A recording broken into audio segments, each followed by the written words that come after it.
তাতে খুব সাড়বার, এতে তোর খুব ক্ষমতার জোর, কিন্তু বিবির পেছনে যে তোমাকে খরচা করতে হবে।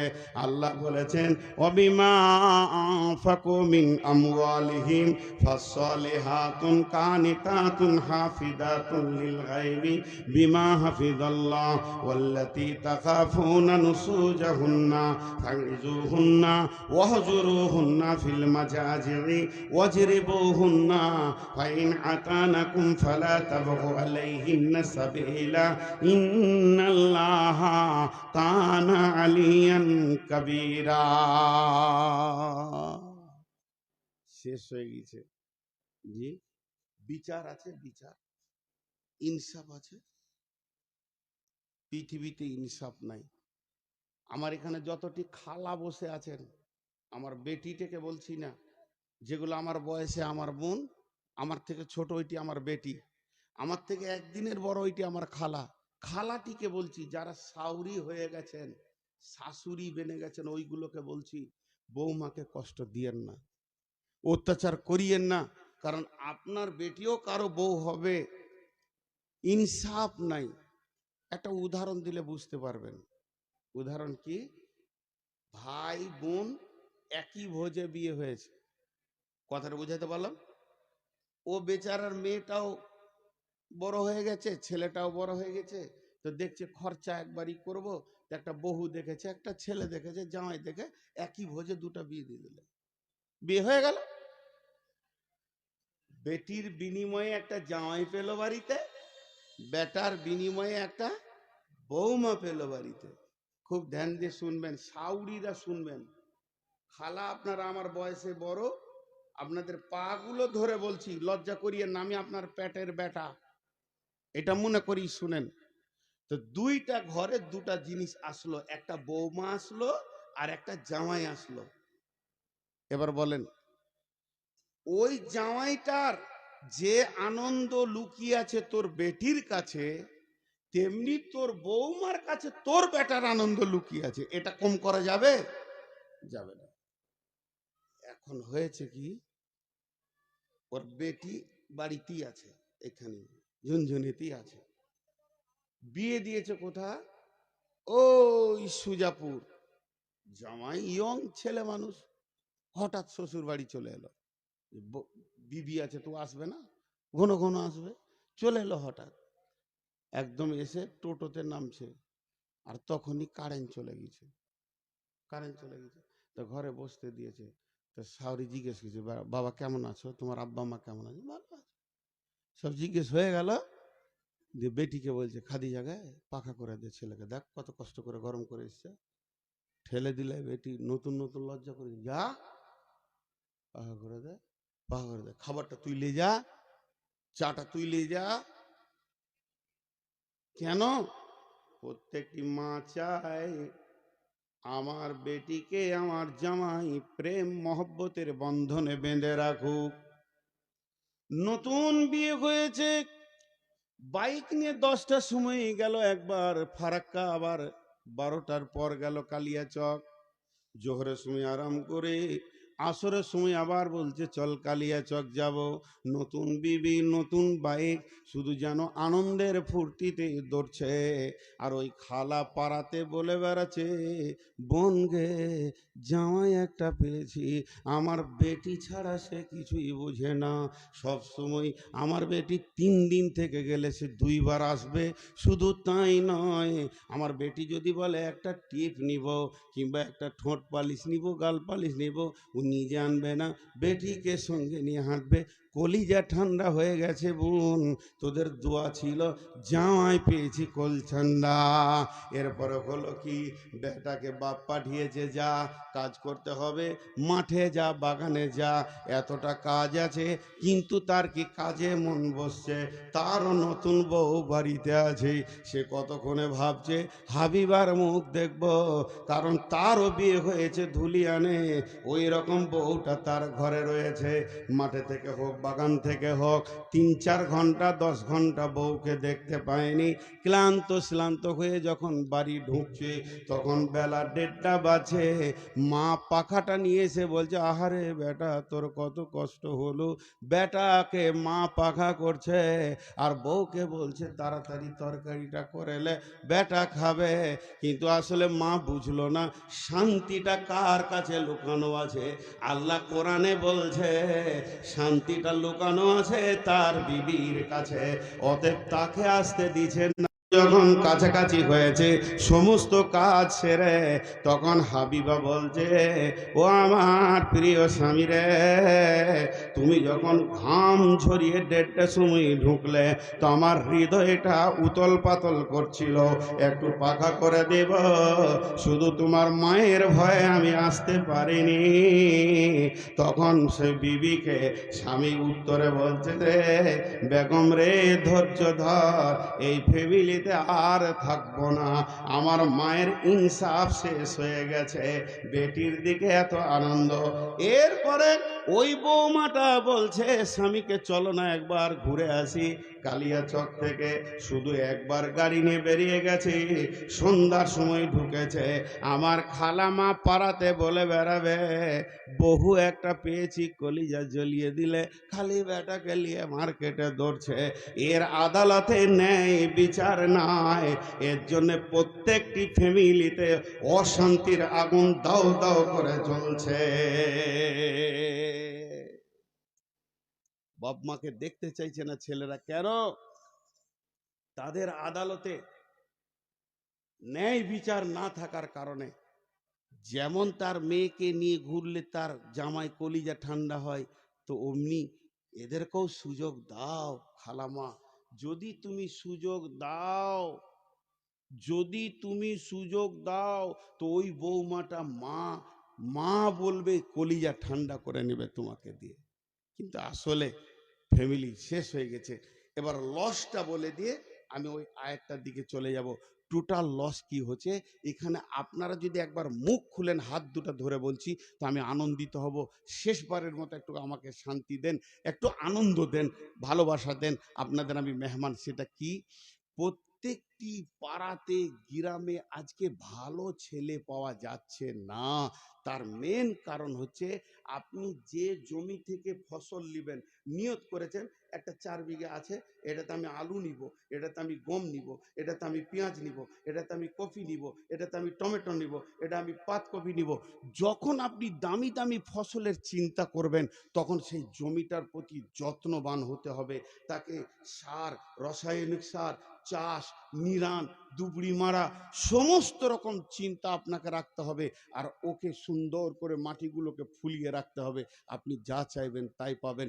যদি আপনি মনে করেন যে আমি একটা বৌমা নিয়ে এসেছি, আমার ফ্যামিলিতে মৌলানা নিব, মুফতি নিব, মহাদ্দিস নিব, মাদানি নিব, আপনি কিনা সাইকুল হাদিস নিব, ডাক্তার নিব, মাস্টার নিব, তাহলে বৌমাকে কষ্ট দিয়েন না। ওর মানসিকতার কষ্ট যদি হয়, ওর পেট থেকে ভালো ছেলে হওয়ার আশা ছেড়ে দেন। ওর পেট থেকে ভালো আশা পাওয়ার ছেলে, রাসূলুল্লাহ সাল্লাল্লাহু আলাইহি ওয়াসাল্লামের ফায়সালা দিয়ে দিয়েছে, মা যদি বেঈমান হয় তো ছেলে বেঈমান হয়ে যাবে। ইফেক্ট এত বেশি পড়বে। হ্যাঁ ভাই, আজকে আমি একটা আমার ছেলের জন্য বৌমা নিয়ে আসছি। প্রথম দিন সে মেয়ে, বেটি ছেলে, বিয়ে পড়িয়ে দিলে নাম হয়ে যাবে বৌমা, আর একটা যখন পেটে চলে আসবে নাম হয়ে যাবে মা। উতেই ফ্যামিলির মা, আমার ফ্যামিলির বংশেরও মা। তাহলে মাটাকে যদি কষ্ট দেওয়া হয়, ভালো সন্তান ওই মেয়েটার পেট থেকে হবে না। কারণ ওর টেনশন, নন্দকে নিয়ে টেনশন, শাশুড়ি নিয়ে টেনশন, আর ঝগড়া, আর ঝামেলা, আর মাল্লিয়ায়। যদি ওর সবসময় ভিতরটা পিরান হয়, আর তার কাছ থেকে আপনি সুস্থ ভালো মিজাজি ছেলে পাবেন না। ওই ছেলে একটু বড় হলেই লাঠি নিয়ে দাদিকে খুঁজে বেড়াবে। কেন? ভাত দিবার বলবে চোখের পানিতে, তো দাদি খুব কষ্ট দিয়েছে রে বেটা। বুড়ি, বুড়া, লাঠিলে খুঁজে বেড়াবে। আজকে এই জন্য প্রতিটি ফ্যামিলিতে শান্তি নেই। চলেন, মাল খরচা করবে কে? ওয়াবিমা আনফাকু মিন আমওয়ালিহিম। হে পৃথিবীর পুরুষ,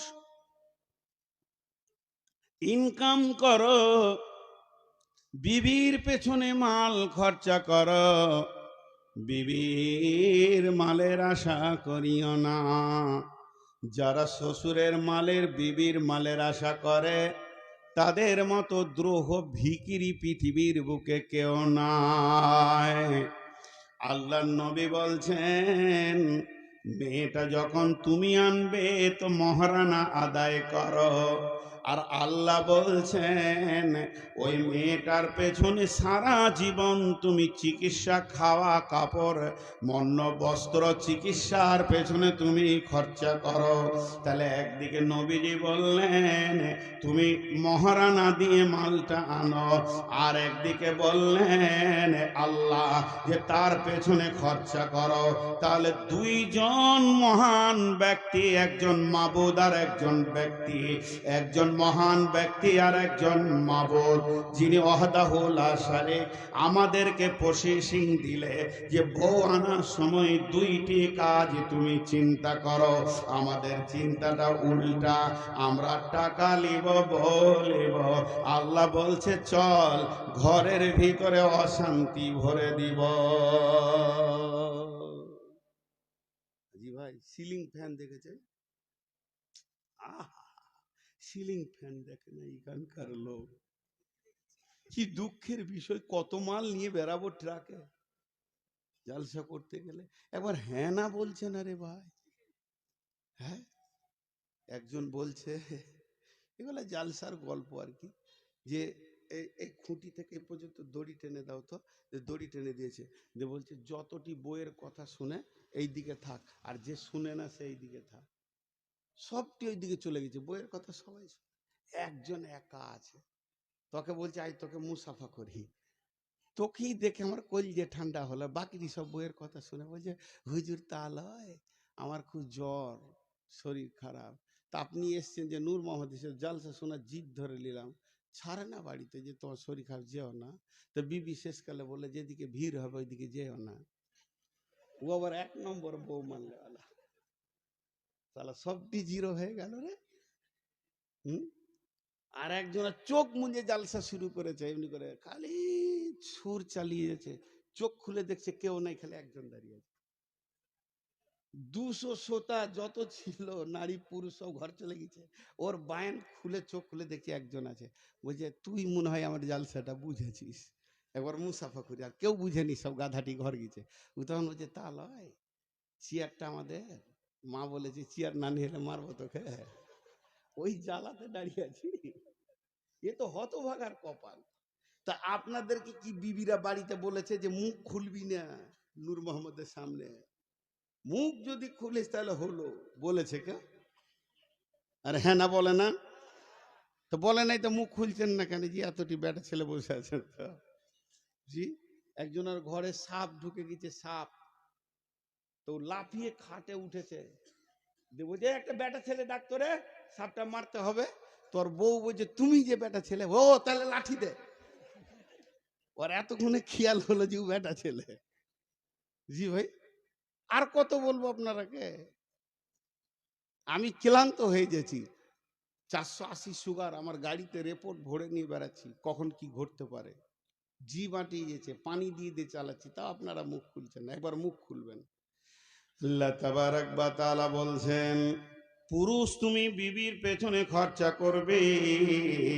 তারপরে আবার মেয়েদেরকে বলছেন ফাসসালিহাতুন কানিতাতুন হাফিজাতুন লিল গায়বি বিমা হাফিজাল্লাহ।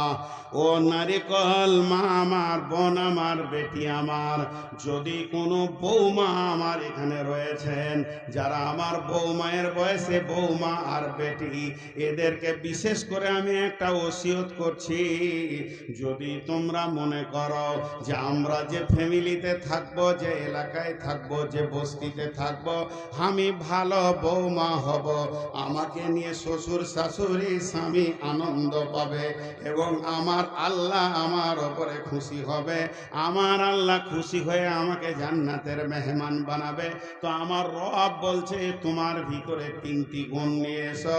ফাসসালিহাতুন কানিতাতুন হাফিজাতুন লিল গায়বি বিমা হাফিজাল্লাহ।